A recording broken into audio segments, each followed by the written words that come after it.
The moment the door opened, everything I thought I knew about grief, boundaries, and forgiveness shattered at once, because I wasn't standing on my best friend's porch to return a forgotten pair of headphones anymore. I was standing at the edge of a life that had been quietly unraveling for years, and I had no idea how deeply it would pull me in. Before the story goes any further, if you believe in kindness, second chances, and the unexpected ways people heal each other, please take a moment to like this video, comment, share it with someone who needs hope today, and subscribe to the channel, because stories like this only matter when they reach hearts that are still open. I had driven across 3 towns in Ohio with those headphones sitting on my passenger seat like a guilty secret, the same worn black pair that my best friend Caleb never went anywhere without, the ones he left behind the last night we spoke, the night before his accident turned my world silent. I told myself I was just returning an object, just closing a loose end, but my hands trembled on the steering wheel because I knew the truth, that I was really driving toward everything I had been avoiding since the funeral, the house that still smelled like his aftershave, the place where his laughter used to spill out onto the lawn on summer evenings. When I finally parked and walked up the steps, the house looked smaller somehow, as if grief had shrunk it, as if sorrow had bent its walls inward. The door opened quickly, too quickly, and there she stood, his mother, Margaret, wrapped in a towel as if she had been pulled from another moment, another life, her hair damp, her eyes startled, not embarrassed but tired in a way that spoke of sleepless nights and endless mornings. Time froze. Not because of the towel, but because of the way her face changed when she recognized me. The way surprise gave way to something heavier, something like relief mixed with pain. I realized then how long it had been since. Anyone from Caleb's world had come back to check on her, and that realization hurt more than I expected.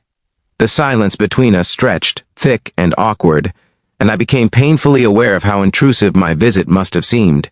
How my presence reopened wounds she probably worked every day to keep stitched together.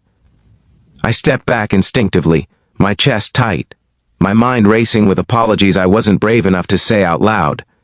But she didn't shut the door.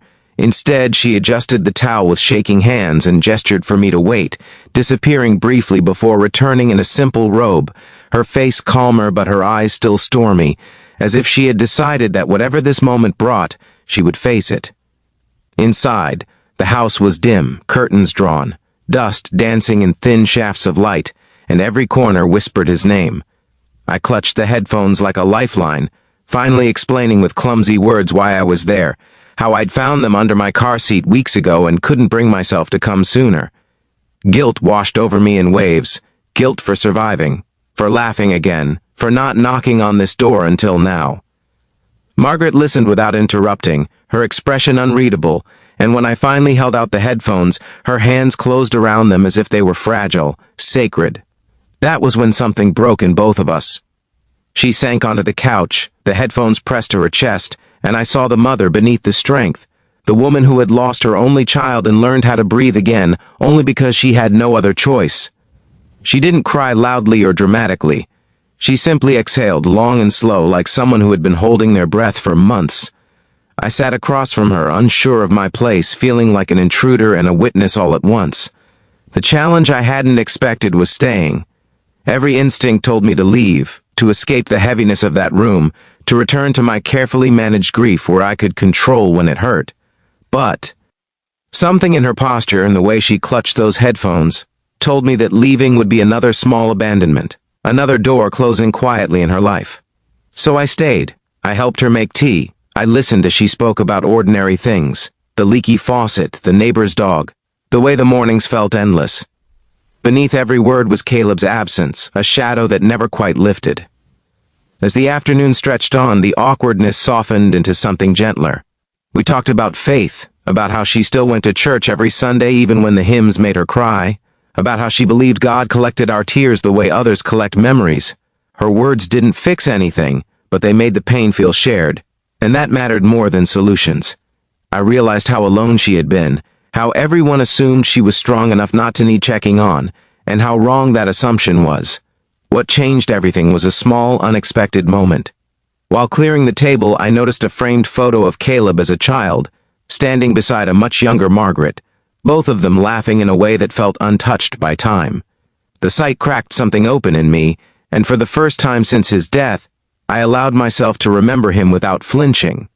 Not the accident, not the hospital, just the boy who became my friend, who lent me his headphones on long drives, who believed life was meant to be shared loudly and fully.